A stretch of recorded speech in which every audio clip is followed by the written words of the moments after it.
3వ తేదీ ఏప్రిల్ నెల 2026వ సంవత్సరం. ఈరోజు దేవుని వాగ్దానము. పేతురు రాసిన మొదటి లేఖ 2వ అధ్యాయము 24వ వచనము. మనము పాపముల విషయమై చనిపోయి నీతి విషయమై జీవించున్నట్లు ఆయన తానే తన శరీరమందు మన పాపములను మ్రాను మీద మోసికొనెను. సహోదరి సహోదరులారా, పాపము వలన వచ్చు జీతము మరణము. ఆ మరణము నుండి మనల్ని తప్పించడానికి ప్రభువే శరీరధారి అయి యేసుగా జన్మించి మన కోసము ఎన్నో శ్రమలను అనుభవించి శిలువ మరణాన్ని పొందాడు. ప్రభు శిలువపై మరణించడానికి ఒకే ఒక కారణం, మనము నిత్య నరకాగ్ని నుండి తప్పించబడి ప్రభు ద్వారా పరలోక రాజ్యానికి చేరాలి అని. ప్రభు మనల్ని ఎంతగానో ప్రేమించి మన కోసము ఈ శిలువ మరణాన్ని పొందాడు. మన పాపములను మ్రాను మీద మోసుకొని మనము అనుభవించాల్సిన శిక్షను ప్రభు అనుభవించాడు. మన స్థానంలో ప్రభువు సిలువ వేయబడ్డాడు. మన పాపములకు ప్రభువే వెల చెల్లించాడు.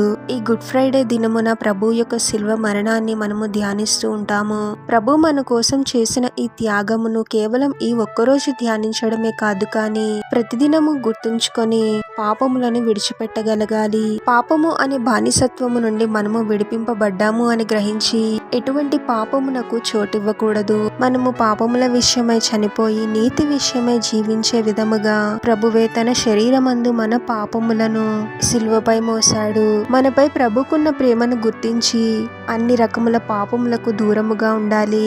నీతివంతమైన పరిశుద్ధమైన జీవితాన్ని జీవిస్తూ ప్రభువుని సంతోషపరిచే వారముగా ఉండాలి. ప్రార్థన. పరిశుద్ధుడవగు ప్రభువా, మీ పరిశుద్ధమైన నామమునకు తరతరములు యుగయుగములు మహిమ కలుగునుగాక. మరొక నూతన దినంలోనికి మమ్మల్ని క్షేమంగా ప్రవేశింపచేసిన దేవా, మీకే స్తోత్రం తండ్రి. మాపై ఉన్న గొప్ప ప్రేమతో మీరే శరీరధారి అయి యేసుగా జన్మించి మా కోసము శిల్వ మరణాన్ని పొందారు ప్రభువా. మాపై మీకున్న గొప్ప ప్రేమను, మీరు చేసిన త్యాగమును మేము మర్చిపోయే వారముగా ఉండకూడదు తండ్రి. ప్రతిదినము ప్రతి క్షణము గుర్తుంచుకొని అన్ని రకముల పాపములకు మేము దూరంగా ఉండాలి ప్రభువా. ఏ విషయంలోనూ మేము పాపమునకు బానిస అవ్వకూడదు తండ్రి. అటువంటి కృపను అనుగ్రహించండి ప్రభువా. మా శక్తితో అది సాధ్యం కాకపోవచ్చు, కానీ మీరే మాకు సహాయం చేయండి ప్రభువా.